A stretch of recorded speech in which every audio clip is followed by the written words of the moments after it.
also performers. The court is their stage, and the fans their audience. Through the years, there have been many flamboyant stars, but one of the most spectacular showmen was a slender guard with floppy socks who played with a flair all his own. His name, Pete Maravich, and he's in the spotlight this week on Vintage NBA.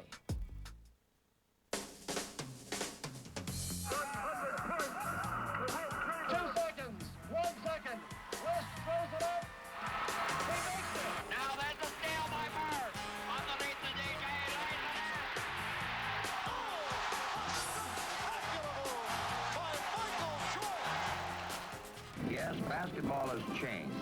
It's always been a great game, but now it has a new spirit. He dunks like Dr. J. He might be the new Iceman. The modern day Wilt Chamberlain. He looked like Magic Johnson. The future has arrived. You are watching what greatness is all about.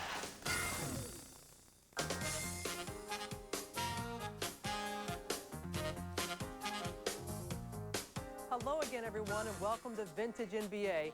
I'm Robin Roberts. Back in the 70s, NBA fans were treated to a dazzling one-man show. He's the subject of our show this week, Pete Maravich. They called him the Pistol, and he was one of basketball's greatest entertainers, bringing his playground game to the NBA. Today, there's a new cast of flashy guards, and one of them is the Phoenix Suns' Jason Kidd. Recently, Jason sat down with us. I don't know how to break this to you, but not in the chair. Somehow, it didn't quite make it to Phoenix. Apparently, it's on the injured list. So no chair, but we do have Jason talking about Pistol Pete.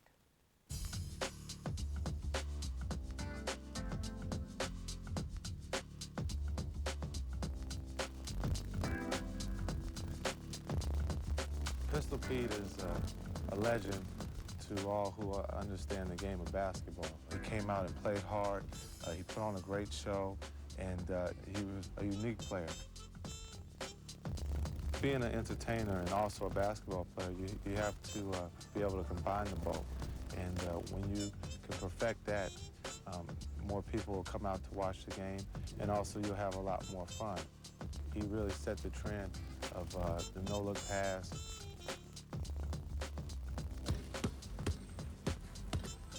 Pistol Pete coming up court, and then he'll just bounce it and then tap it. He did a lot of stuff with the ball. Pistol was also a guy known by his socks, you know, the floppy socks. Here's the lime green stripe with the great socks, with the floppy socks right there. The things he did brought people out to come watch the game of basketball. And that's what has made him a legend. Did Pete Maravich reach 50 points in college? The answer, 26 times. 26 more times than I have.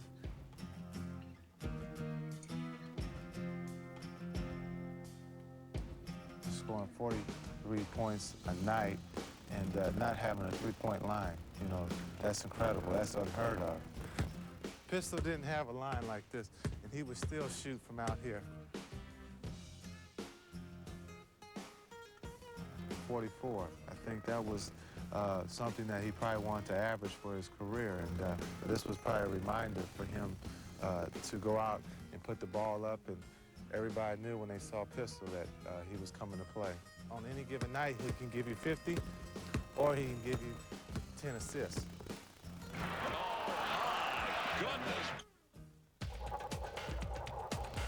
The stuff that Pistol did with the ball was the breaking ground for what we can do today.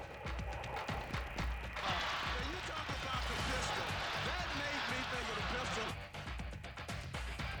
Oh, my goodness, that was vintage Pistol Pete Maravich. How about that play? You can shake your head and say, you gotta be kidding me. Boy, if that didn't look like Pistol Pete. He gave a Pete Maravich fake wraparound pass. To be, you know, mentioned in the same breath as a guy like Pistol Pete, it gives you goosebumps. If my career was to end today and people would say, hey, Jason Kidd was a guy that played like Pistol Pete, then I think I would smile at night and feel that I've accomplished a lot in the NBA. Jason, with a nice tribute to Pete Maravich, even though he had to sit on the floor, but we have received word that the chair will be ready to go for next week's show. And speaking of sitting on the floor, one of Pete's trick shots was shooting while sitting down, and you'll see it later in a special game of horse that we've dug up from the Airwave archive. But up next, we remember the fabulous career of Pistol Pete. Pete had a fire about him that he wanted to be, this globetrotter type of guy. The son of the coach, Pete has his own credentials. He led the nation with a scoring average of 43.8 points per game and had 9 games with more than 50. That's some shooting for a sophomore. Pete Maravich developed his basketball magic at an early age. As a youngster, Pete used to practice by dribbling out the window of a moving car going 20 miles an hour. He also spent 10 hours a day shooting his jumper during the summer. And the results of this hard work were plain for everyone to see, because anytime Maravich had a basketball in his hands, it was showtime. The best showman of all time. I'd probably have to say Pistol Pete. You're looking at Pistol Pete Maravich, in my opinion, the greatest playmaker playing today. From the first time he set foot on an NBA court, Pete Maravich treated fans to a dazzling display of basketball. Famous for his playground moves and circus shots, Pete always added his own special touch of showmanship. Pistol was like a guy, the game was boring to him, so he had to create things to keep him interested. Just coming down, making a nice pass, he'd have to go through his legs or 2 times around his back. Pete had a fire about him that he wanted to be, this globetrotter type of guy. The Pistols doing it all, a great ball game. He was clearly one of the first mega personalities that broke onto the scene, and one of the real leaders in bringing basketball into this sort of area of artistry. Pistol Pete first opened his show in college, playing for LSU in the late 60s. There he unveiled an incredible array of moves that made him a national sensation. For 3 straight seasons, Maravich led the country in scoring, and his coach also happened to be his father, Press. My dad was probably the greatest influence of my life. He was always my hero. He really influenced me to go out and really practice the game as much as I could. I used to talk to him about conceptualizing in basketball. And he just asked me, what do you mean by that? I said, you have to think 1, 2, maybe 3 patterns ahead of time what's going to happen. Under his dad's tutelage, Maravich became a college superstar, setting records that still stand today. He remains the all-time NCAA scoring leader, and his career average of 44 points per game is the highest ever. It was also in college where Pete acquired his nickname. The nickname Pistol came about where a writer was at one of our games, a JV game that I was playing. I used to shoot the ball down here. I used to rise it up like this because I didn't have any strength to put it over my head. So I used to take the ball and go down like this and then shoot like this. And it resembled to this person, the guy drawing. So he said, yeah, it looks like he's shooting, with a pistol. So the next day he wrote an article and he said, Pistol Pete. As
Some work went into all this, huh? You don't get here by just wishing it. After 10 brilliant seasons, Pete retired from the NBA in 1980. But just 8 years later, Maravich died of a heart attack caused by a congenital heart defect.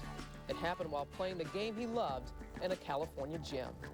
To me, what I got off on was, the floppy socks and the floppy hair and the passes that would bring you out of your seat.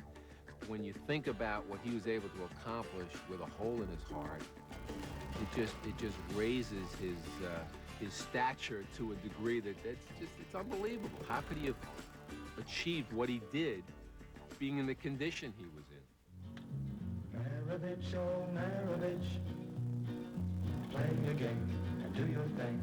Listen to the people roll. Pete Maravich was a 5-time All-Star and a league scoring champion. But above all, he'll be remembered for his flashy style and the joy he brought to those who watched.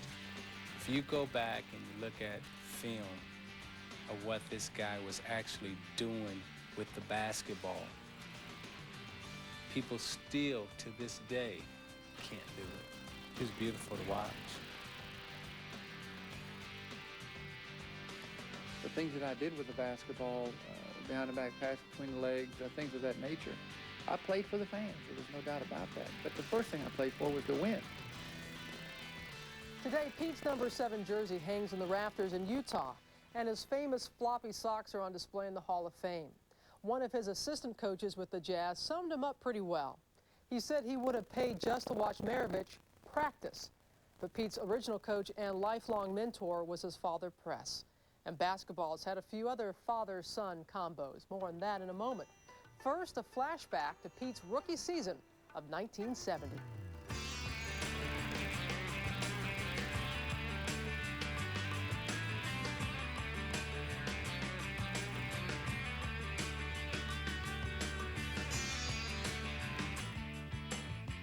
Like father, like son, the old adage applies in many walks of life. For example, George Bush and George W., or Kirk and Michael Douglas. It also applies to basketball and to Pete Maravich. As we check his bio on NBA.com, we see that Pete's father, Press, played pro ball in the 40s and later became his coach at LSU. But they weren't the only father-son duo to make their mark in basketball. Playing for the Syracuse Nationals, Dolph Schayes was one of the NBA's original superstars. After his playing days, Dolph coached the Buffalo Braves and gave the job of ball boy to his 11-year-old son, Danny. That was the start of Danny's NBA career, and he went on to play 18 seasons as a center for 7 different teams. Bob Ferry spent a decade as an NBA center in the 60s. He later became vice president of the Washington Bullets, and Bob's son Danny would follow in his footsteps. He started at Duke and is now a forward for the Cleveland Cavaliers. Of course, there is Hall of Famer Rick Barry, one of the greatest players in NBA history who had not 1 but 4 chips off the old block, who all pursued basketball careers. 3 of them are in the NBA. Drew finished up the 2000 season with the Atlanta Hawks. Brent won the 1996 Slam Dunk Contest as a member of the Clippers and is now a guard for the Sonics. And John Barry is a key reserve for the Kings, who helped them reach the playoffs the last 2 years. All my boys are late developers, but the thing is they're getting better every year, so you just have to kind of wait for them a little bit. Back in the 70s, Joe Jellybean Bryant was part of the entertaining Sixers team. And while the family lived in Philadelphia, his young son Kobe began turning up at local playgrounds. Well, you know the rest. Kobe turned into a high school phenom, has gone on to become one of the game's biggest stars with the Lakers. He's a very entertaining player. I mean, when he gets out on the floor, it's, I think everyone gets on the edge of their seat. Now, I'm not talking as a parent. I'm talking as just someone who, who's been around basketball for the past 20 years. But it's not just fathers and sons anymore. For example, Harvey Ketchings played 11 years in the NBA and was a teammate of Joe Bryant's in Philly. He's now been followed by his daughter, Tamika, an All-American at the University of Tennessee and a future star in the WNBA. But no matter the circumstances or the sport, it seems father knows best. I remember my father as a professional athlete, and I used to say he had his game face on from, from training camp until the end of the season. and he was so intense and so focused. A lot of things have happened since I've been in the NBA, but I can always relate them, or there's a story that parallels the same experience that my dad went through. Of course, we didn't want to leave anyone out, like Ed Manning and his son Danny, plus a father and son coaching duo, Don Nelson and his son, Don Nelson. But we do want to get back to Press Maravich's kid, Pete. We'll check out a vintage performance from his rookie season. Pete Maravich entered the NBA in 1970, and while he didn't come close to the 44 points a game he averaged in college, he did become one of the league's top scorers. He also made the Atlanta Hawks a marquee attraction, and they were featured in the nationally televised Christmas Day game. From the Airwave Archive, it's the Hawks against the Phoenix Suns, as we join Keith Jackson and Jack Twyman. The Atlanta Hawks are winding up a 3-game road trip, having beaten Los Angeles in L.A., losing in San Diego, Phoenix last game, losing in overtime to Philadelphia. Connie Hawkins steps into the center circle, wearing number 42 in white. You'll see some of the great moves in basketball as he goes to work today. He's in against Big Bell, Walt Bellamy, and Hawkins has the tip to Haskins, and the Suns in white go to work. Neal walk, misses, and Bellamy rebounds, clears ahead to Maravich. He goes home free. Maravich on the layup, and the Hawks break in front 2-0. Richie Guerin does not think he can rebound with the Phoenix Suns, so he wants to get that ball out, as we just saw, and run and beat them down the floor. Inside it goes to Hawkins, to Dick Van Arsdale. It is blocked by Walter Bellamy. Cleared out to Maravich, and the Hawks in blue on the move. Bellamy missed it. Whistle stops the action. Manny Sokol made the call. Foul is on Hawkins, his first, and that's the first foul of the ball game. It's Hawkins, Van Arsdale, Haskins, Silas, and Walk for Phoenix. Walter Bellamy goes to the line. The backcourt men for Atlanta. Number 42 is Walter Hazard. 44 is Maravich, Bill Bridges, and Lou Hudson. Bellamy on the line for 2. Atlanta jumping in front 2-0, and Bell misses the first one. He's 6'11", the veteran, averaging just under 14 points a game out of Indiana. He missed a pair, and Maravich goes to the corner for the rebound. That's Hazard, and it's intercepted. Great play by Van Arsdale. Connie Hawkins in front. Dick Van Arsdale, the only remaining originals Phoenix Sun. It's their 3rd year. Walk looking for some help. Has Haskins. Rebound for Silas. Maravich and Haskins. Right here.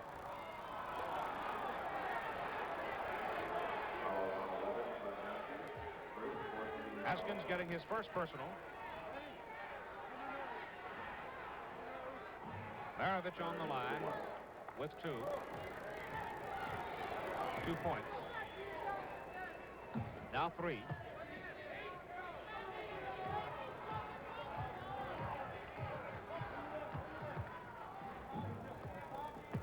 Silas. Haskins on the baseline. Ball is knocked away by Walt Hazard. Lou Hudson from 20. Off Bill Bridges, out of bounds. Phoenix ball.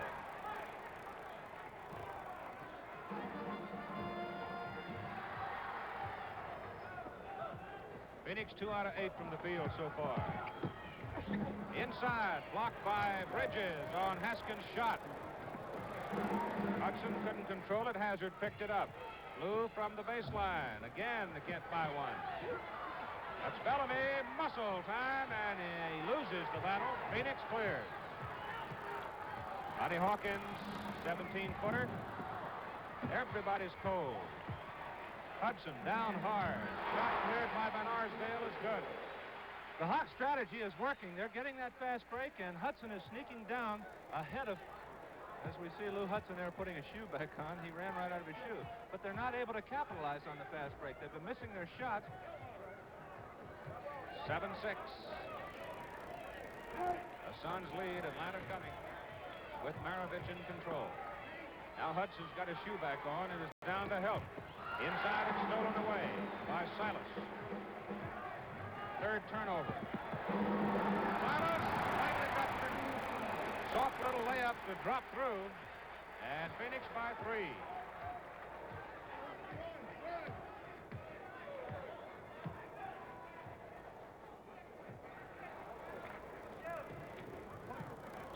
Bellamy, the ball is checked out of bounds, and Bellamy hit it with his leg.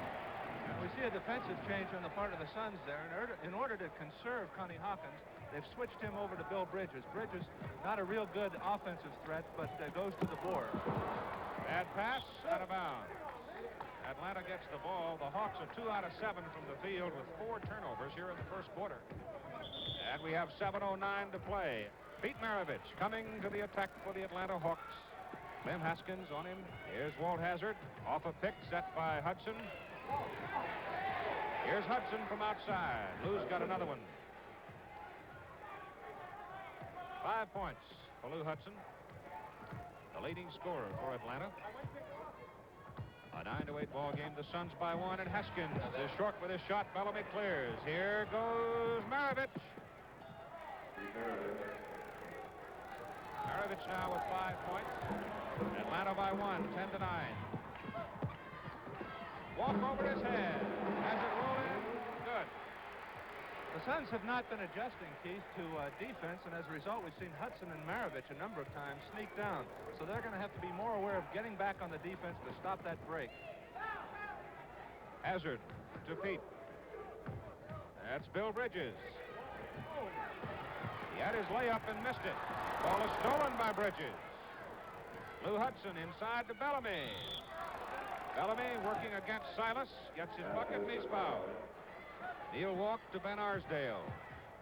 Dick beats Pete Maravich and gets his basket. 4 points for Ben Arsdale. 15-13 Atlanta. Hazard driving. Walter with his first bucket. Keith, with this foul problem, the Phoenix Suns are perplexed because Silas, in order to relieve Hawkins, is now guarding Hudson. So he's the rebounder on the team, and Hudson is sneaking down, and they're getting confused in their defensive assignments. And that's why Hudson's getting loose. That's Haskins. So after a very cold start, both teams now starting to score at the expected rate, and we do expect a lot of scoring in this one. Atlanta by 2. Charging, Walter Hazard.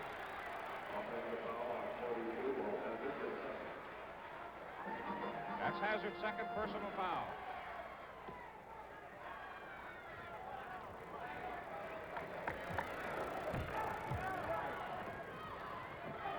Connie Hawkins. Against Hudson, that's walk inside. Ball is checked away, but look what I found for walk and 2 points. Scores tied, 17-17, walk with 4. Great defensive play by Haskins. He knocked it loose and scored. A super play by Haskins. Here's Hudson. Hawkins got it outside the cylinder. Slapped it away. It's walk. Got 10,000 plus, and they love it. As Phoenix comes back to lead by 4. 3:50 to go, first quarter. Walk on Bellamy. Foul on Bellamy.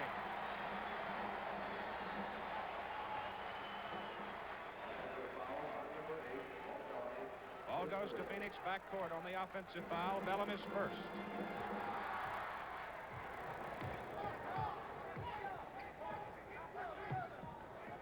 Haskins over Maravich. 9 points for Clem Haskins. 6-point lead for Phoenix.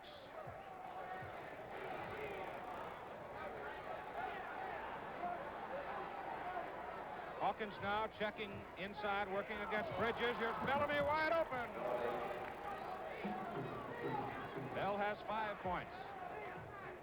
Keith, it's interesting to watch Van Arsdale with the ball here and Clem Haskins work Maravich. They're running him into double and triple picks and shaking loose that guard for the easy shot as we've seen Van Arsdale and Haskins get.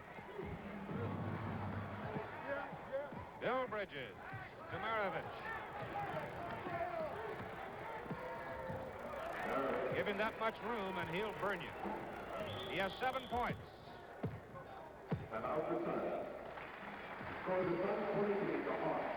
Here's Maravich with the ball. Watch the body control that he has. He hangs in the air almost, making a move on Haskins, going up, double clutching, holding on to the ball. Great body control in the air.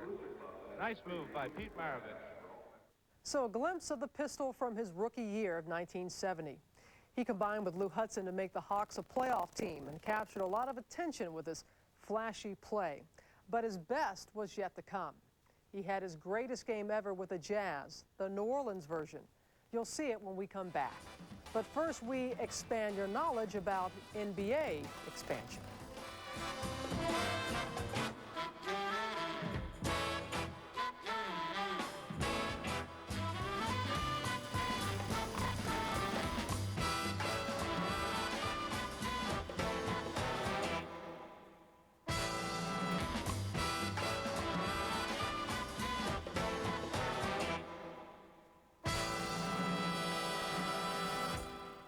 Louisiana is where Pete Maravich became a legend. It's also where he spent some of his best NBA seasons with the Jazz. And he was never better than on February 25th, 1977. You'll see it in this newly discovered airwave archive. It's actually a dub of a VHS tape, some kind of bootleg thing. We're not quite sure. The quality of the video isn't great, but the quality of Pete's play is brilliant. Here he is, lighting up the Knicks as we join Andy Musser and Cal Ramsey. Maravich. Boy, he's got all kinds of moves. What move doesn't this guy have, Cal? Well, he can do it all. I don't know how you stop a guy like that. You have to have help, and right now the Knicks aren't able to do anything with him. 21 points for the Pistol right now on a 41-28 lead. A whistle before the shot by Tiki Burton. 3 seconds. That basket does not count. McAdoo wasn't in the lane that time. He couldn't pick the ball up. And when the ball was rolled loose and Tiki picked it up, McAdoo was still in the lane. McAdoo is taken out of the game, getting a rest now, and he has been replaced by Phil Jackson. Well, the turnovers are mounting, and the Knicks have committed 9 to 5 for the Jazz. By the way, turnovers really hurt the Knicks last night. If you wanted to make a quickie analysis of last night's game as Williams shoots and scores, you'd point to the fact that the Knicks turned it over 23 times, leading to 22 Atlanta points. The Hawks turned it over 17 times, but only 10 Knick points. So a difference in points of 22-10. And here's a foul on E.C. Coleman. E.C. trailing Phil Jackson along the lane. He was not in good defensive position that time. That's why he picked that foul up. Knicks play it back in. Frazier makes the bounce pass to Tiki Burton. The ball is knocked away by Howard. Here comes Mo. Score it. And look at the happy Mo Howard. And an inbound steal for the Jazz. Everything is going wrong. Pistol fires. Oh, come on, come on. That's ridiculous. It's 47-28. Tiki Burton flies, and it's no good. We've got a loose ball foul. And then the inbound pass was stolen, and Pistol Pete made another one. Here's Mo Howard firing no good. We had a foul on Lonnie Shelton at the other end, and the Knicks have lost the ball again. 12 turnovers to 5 for New Orleans, and they picked them up in a hurry here. Williams feeding off the drive. Here's Maravich. They got it to the guy they want. Pistol in and out of the lane. Here's his good. A 21-point lead, 49-28.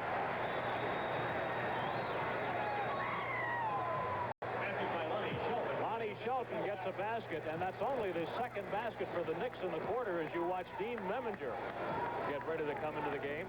Oh, Knicks having two big problems right now. One is turnovers on the offense, and the second is not able to contain the Jazz at all when they're on defense. New Orleans has outscored the Knicks 20-4 in the quarter. A loose ball foul is called on Maravich. Knicks will play it from the sideline. The ball to be triggered by Monroe. Into McAdoo. Pearl gets it back to Jackson. A jumper by Phil. No good. Rebound. Williams fire it out to Maravich. He threw it too long, and Monroe gets back and intercepts it. First turnover of the quarter against the Jazz. The Knicks have turned it over 6 times in the period. And New Orleans picks it right off again. the Knicks just not moving that ball well on the offensive end. The Jazz playing real good defense, but because the Knicks are not sharp on offense at all.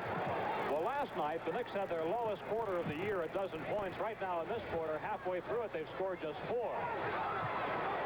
6:20 left in the quarter. Looks like somebody ought to put a handle on that ball right now.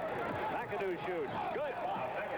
And inside, contact between Phil Jackson and Otto Moore, and they both went down to the floor. 13 points for McAdoo. Now the Knicks have given Dean Memminger the task of trying to contain Pete Maravich. Nobody else has been able to do anything with him so far. Well, what do you say? 27 points for Maravich, and we're 5 minutes, almost 6 minutes from halftime. He's an incredible performer. Earl twists into the lane, but he traveled. It doesn't count. Well, Pistol can shoot, but he wants to get his shots off. You watch him using a screen here, working against Dean Memminger. Now he comes off the screen by Nate Williams, then Otto Moore. 2 guys boxing out right there, and their Pistol goes up for a shot. Number 53, Rich Kelly, has come into play center. There's the pass into Kelly. He is a second-year man from Stanford. Kelly was ejected in New York on Tuesday night. That basket does not count. Offensive foul is the call. Kelly was ejected for arguing Tuesday night. Elgin Baylor showing a little displeasure, but he's got to be careful here because his club leads it by 21. He can't be too unhappy. Another steal. Oh, the turnovers are killing the Knicks. Kelly. And a 23-point lead. 55-32. Timeout for the New York Knicks. Pete Maravich was on his way to a classic performance, and he was doing it against one of the league's best defenders, Walt Frazier. By the time it was over, Pete had poured in a career-high 68 points, the 11th highest single-game total in NBA history. The Pistol always delighted the fans with his exploits, but his teammates also enjoyed watching the show. He was so fast and so creative that it was just an overpowering feeling when he was coming at you on the break. And I remember that so distinctly from my rookie year on, how much fun it was running down the lane, playing fast break basketball. Sort of carelessly really offended a lot of basketball purists. He was so good with the basketball that it really wasn't careless, but it appeared careless, and he purposely gave the impression of making it look sort of haphazard. Now, there was one game where Pete Maravich pulled out all the stops, using every move he could think of. It wasn't an actual NBA game, but the schoolyard game of horse. Now, back in the 70s, NBA stars horsed around in a competition shown at halftime during the game of the week. A great idea. And one week, Pistol Pete went head-to-head with the Iceman, George Gervin. So here they are in this rare gem, which we had dusted off from way down deep in the Airwave archive.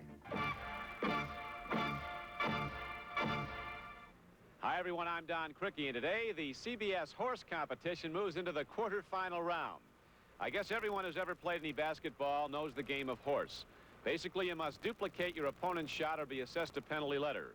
5 misses, 5 letters, that spells horse, and you're out.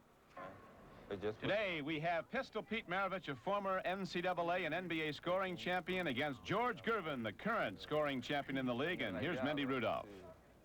The basic rules of horse are as follows. The player in control must describe his shot beforehand. Now, 2 consecutive shots from the same area are not allowed unless someone moves at least 5 feet away. There are trick shots allowed. However, the same trick shot cannot be attempted more than once in the contest. The flip of the coin will determine who goes first. Now, there's going to be disputes out there, and if there are, my word will be the final judge.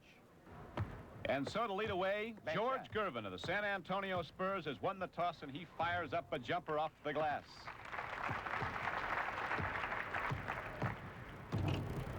And the Pistol had too much on his.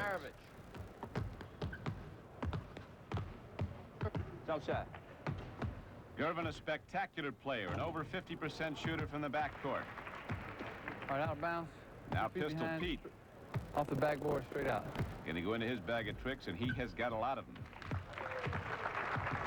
They say of George Gervin, he can shoot over just about any guard in the league, and anyone he can't, he can drive around. No step. Straight out. Straight up.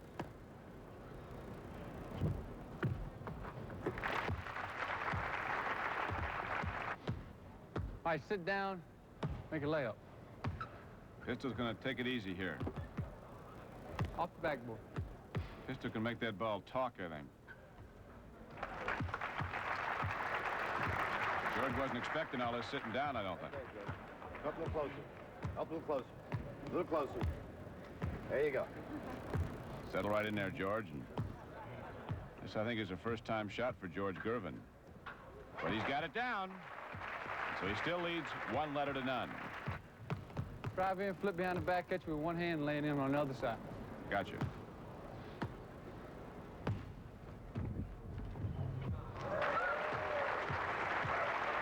The pistol, you'll recall, used that against Bob McAdoo and gave the big fella a lot of problems. I got it.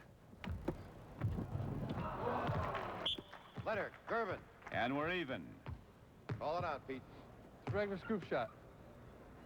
Right here, regular scoop shot. Two hands. The pistol's also gotten some people with that little scoop shot. He takes shots other people haven't tried before. There's a good example as the second letter goes up on George Gervin. All right, take a dribble. The ball behind you, both wrists, both hands, flip it over you, and lay it in. Okay? The pistol was 3 times the NCAA scoring champion at LSU, twice an NBA scoring champion. Got to be with two hands, too. Two hands, George. Two hands? With two hands. Two hands flipped like this. There's Mrs. Maravich looking on. George Gervin. So Gervin, who just edged out David Thompson for the league scoring title this season, stays with him.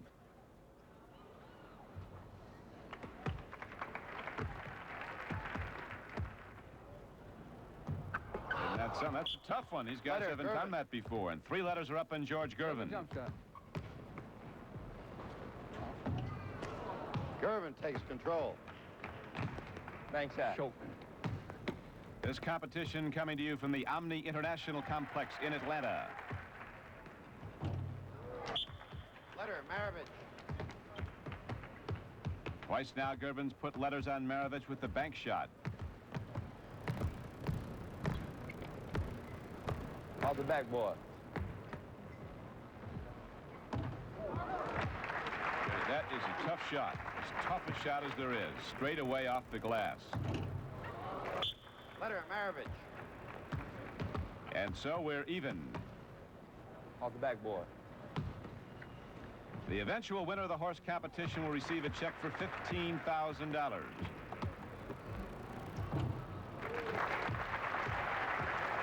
Jump shot.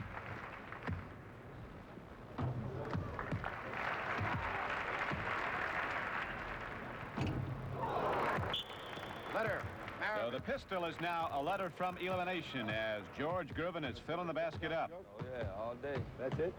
That's it. Jump shot. Control to Maravich. So Pistol Pete, 1 letter from elimination, has the shooting advantage back, and he's going to sit down again.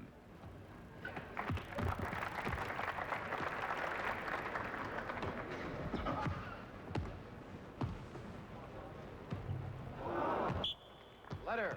And for a second time, the sit-down shot puts a number, a letter up on George Gervin. All right. Now stand on this side of the basket. Jump to the opposite side and bank it in. You see those 4 letters up for each man. Gotcha. The next one that goes up sends the loser out and the winner on to the semifinals. Straight jump. Yeah. Right here.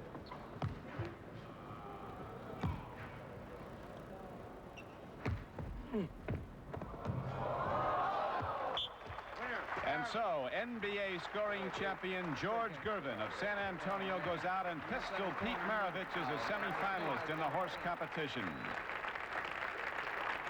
Pistol Pete Maravich of the New Orleans Jazz is our first semifinalist in the horse competition. Pete, that one got a little nervous. I was very tense, Don. I'm just very happy to be here because George is such a fantastic outside shooter, especially in banking the basketball. He's one of the best in the league. Once he got the lead and he had me going, if he hadn't made that corner shot, I think I'd been out of here. Well, you're on to the semifinals, Pete. Good luck the rest of the way. Thanks a lot. Pete Maravich to the New Orleans Jazz. It was too bad, but Pete never did have a chance to try that sit-down shot in the NBA. But he tried just about everything else, firing up shots from all types of angles. And more often than not, they went in, as he averaged 24 points a game during his 10-year NBA career. Maravich retired in 1980, just as a new showman was taking the stage, Magic Johnson. And we'll look at some other flamboyant guards who... So it's going to have it tomorrow. Welcome to the 50 greatest games.